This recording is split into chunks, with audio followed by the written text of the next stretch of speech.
미국과 이란의 전쟁으로 국제 유가가 빠르게 올라가고 있고 폭등하는 물가가 지구촌 전역을 불안하게 만들고 있습니다. 핵 위협 제거와 민주화 명분 뒤에 숨겨진 미국과 이스라엘의 속내, 세계 경제의 목줄을 죄는 호르무즈 해협에서의 이란의 필사적 대응, 중동의 권력 구조를 통째로 재편하려는 이들의 야망이 수면 위로 드러나는 순간입니다. 세 나라의 치밀한 계산이 맞부딪힌 자리, 그런데 이 전쟁 정말 우리가 뉴스에서 듣는 그 명분 때문에 시작된 걸까요? 결과가 어떻게 나오든 우리는 알고 넘어가야 할 냉혹한 역사가 여기 하나 있습니다. 이 모든 잔혹한 시나리오의 뿌리들 중 하나, 오늘 소개해드릴 내용입니다. 70년 전, 1953년 테헤란 지하에서 시작된 이 잔혹한 인과율의 전말, 지금 바로 파헤쳐봅니다. 모든 비극의 시작은 석유 한 방울이었습니다. 1908년, 이란 땅에서 처음으로 석유가 발견됐습니다. 그런데 그 기름의 주인은 이란이 아니었습니다. 당시 이란의 석유는 영국 기업 앵글로 이란 석유회사, 오늘날의 BP가 사실상 지배하고 있었습니다.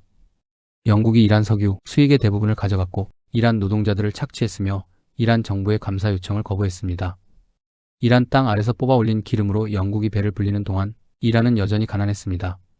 이란 국민들은 불공정한 계약 조건에 광범위하게 반대했고 이는 전국적인 정치적 불만을 초래했습니다. 1951년, 이란에 한 남자가 있었습니다. 모하마드 모사데크, 당시 타임지가 선정한 올해의 인물로 뽑힌 이란의 총리였습니다. 그는 귀족 가문 출신으로 스위스에서 법학 박사 학위를 받은 지식인이었고 민주적 선거로 집권한 정치인이었습니다. 그는 한 가지를 원했습니다. 이란 땅에서 나오는 기름을 이란 국민의 것으로 되돌리는 것이었습니다. 그는 외쳤습니다. 우리 땅의 석유를 우리 국민의 것으로 돌려주어야 한다. 그의 목소리에 이란 전역이 응답했습니다. 모사데크는 석유 국유화를 선언하며 영국 자본의 철수를 명령합니다. 이는 제국주의 시대를 끝내려는 약소국의 용기 있는 결단이었습니다. 그는 이란 의회의 의결을 거쳐 석유 국유화를 선언했습니다. 자국 땅의 자원을 자국의 것으로 하겠다는 지극히 정당한 선언이었습니다. 영국은 격분했습니다. 그들은 군함을 보내 이란의 해상을 봉쇄하고 경제적 고립을 시도했습니다. 하지만 모사데크는 굴하지 않았습니다. 당황한 영국은 석유이권 카드를 미국에 내밉니다. 군침을 흘리는 미국, 모사데크를 제거하고 친미 정권으로 교체해야 했습니다.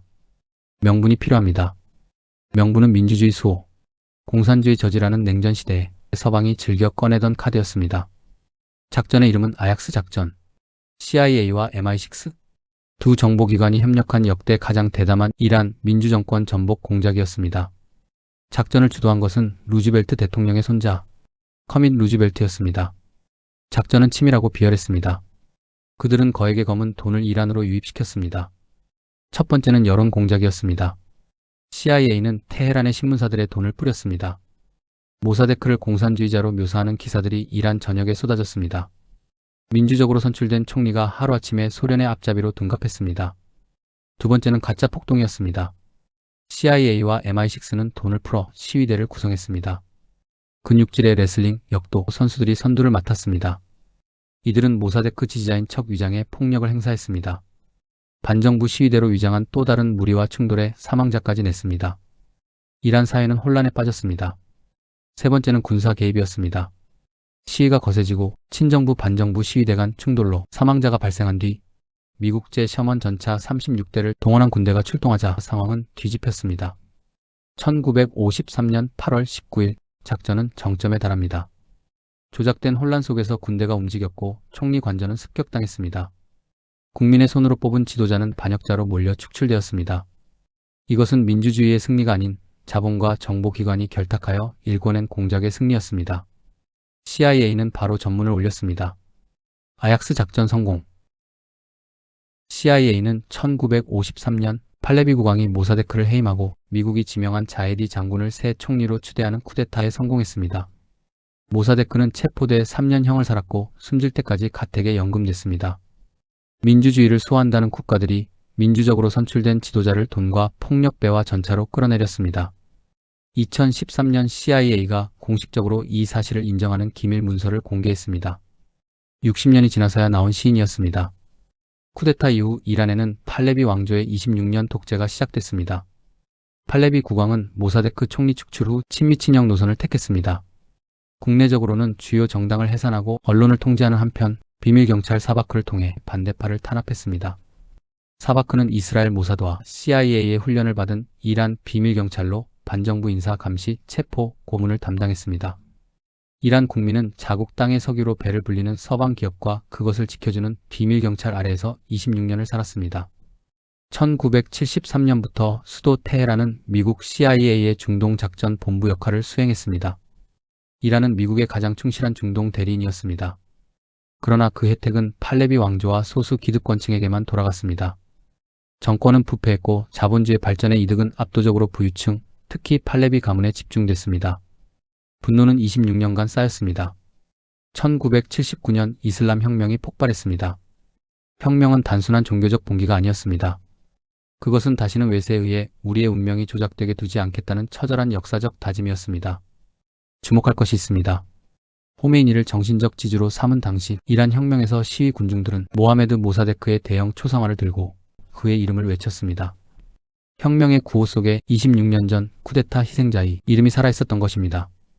이란 혁명 수비대가 창설된 것도 이 혁명 직후입니다. 그들의 존재 이유는 명확했습니다. 1953년처럼 외세가 다시 이란의 정권을 뒤흔드는 일이 없도록 한다. 이후 이란은 이슬람 공화국이 되었고 미국 및 이스라엘과의 외교 관계를 단절했습니다. 1979년 혁명으로 탄생한 현재의 신정체제는 그때의 트라우마를 고도의 통치 수단으로 활용하고 있습니다. 그들은 모든 정당한 내부 비판과 개혁의 목소리를 외세의 끈앞풀이나 간첩의 공작으로 몰아세웁니다. 우리가 약해지면 그때처럼 다시 주권을 빼앗길 것이라는 공포 마케팅은 정권이 자행하는 모든 폭압을 정당화하는 무적의 철갑이 되었습니다. 그때의 진짜 피해자는 이란 국민이었습니다. 그러나 그 역사적 상처가 지금은 이란 국민을 억누르는 도구로 전용되고 있습니다. 정권은 도덕 경찰을 앞세워 시민들의 일상을 감시하고 자유를 갈망하는 청년들을 거리에서 무력으로 진압합니다. 정당한 재판 절차도 없이 사형을 집행하는 등 현대 문명국가라고 믿기 힘든 폭거를 이어가고 있습니다. 외세의 지배를 거부한다던 그들이 이제는 자신들의 국민을 그 누구보다 가혹하게 지배하는 폭군이 된 셈입니다. 70년 사이에 이란의 전략은 진화했습니다.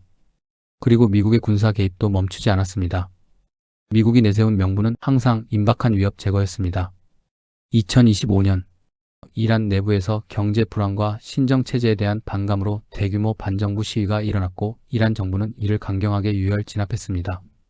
그러자 미국의 트럼프 대통령이 이란 시위대를 향한 공식 지지를 선언하고 그들을 지원한다는 명분으로 이란 주요 시설에 폭격을 감행했습니다. 명분은 두 가지였습니다. 반정부 시위대 보호 그리고 핵무기 개발 저지. 그러나 트럼프의 보좌관들과 정보 당국은 이란이 핵무기를 개발 중이라고 판단하지 않고 있다고 주장했습니다. 민주주의와 인권을 명분으로 내세웠지만 1953년 공산주의 저지를 내세웠던 그 논리 구조와 놀랍도록 닮아 있습니다. 무엇이 탐났을까요? 70년이 지났지만 강대국의 개입 방식은 달라지지 않았습니다. 이란이 호르무즈 해협 봉쇄를 선언하면서 에너지 가격 상승이 불가피해지고 미국에 대한 서방국 압박이 증대할 것이라는 분석이 나옵니다. 전쟁을 시작한 미국도 이 불길에서 자유롭지 않습니다. 1953년의 부메랑이 아직도 공중에 떠 있는 것입니다. 우리는 여기서 냉혹한 진실을 마주해야 합니다.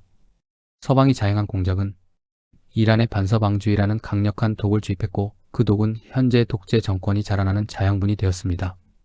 서방이 얻으려 했던 단기적인 석유 이권이 결국 자국민을 억압하고 세계 경제를 위협하는 거대한 괴물을 만들어낸 것입니다. 그리고 그 괴물을 제거한다는 명분으로 다시 군사 개입을 반복하는 악순환. 이 고리는 70년째 끊어지지 않고 있습니다. 미국의 힘을 통한 질서 유지라는 명분의 속내와 이스라엘의 교활한 속내, 그리고 오염된 이란 권력의 생존을 위한 벼랑 끝 전술이 서로 맞부딪히며 호르무즈 해협의 거친 파도에 지금 전 세계인이 생계가 연결되어 있는 것입니다. 70년 전 5일 머니를 민주주의라는 명분으로 민주주의를 무너뜨린 그 역설이 지금도 반복되고 있는 것은 아닌지, 개입이 낳은 괴물을 제거하기 위해 다시 개입하는 이 순환이 언제쯤 다른 비극적 결말을 맞이할 수 있는지 모를 일입니다. 역사는 결코 청구서를 잊지 않습니다. 1953년의 아약스 작전이 70년 뒤 세계 경제를 위협하는 괴물들의 청구서가 되었듯이 지금 이 순간에도 역사는 새로운 청구서를 쓰고 있습니다. 그 청구서가 언제 어떤 형태로 돌아올지 세계의 미래가, 우리의 미래가 불안한 이유입니다.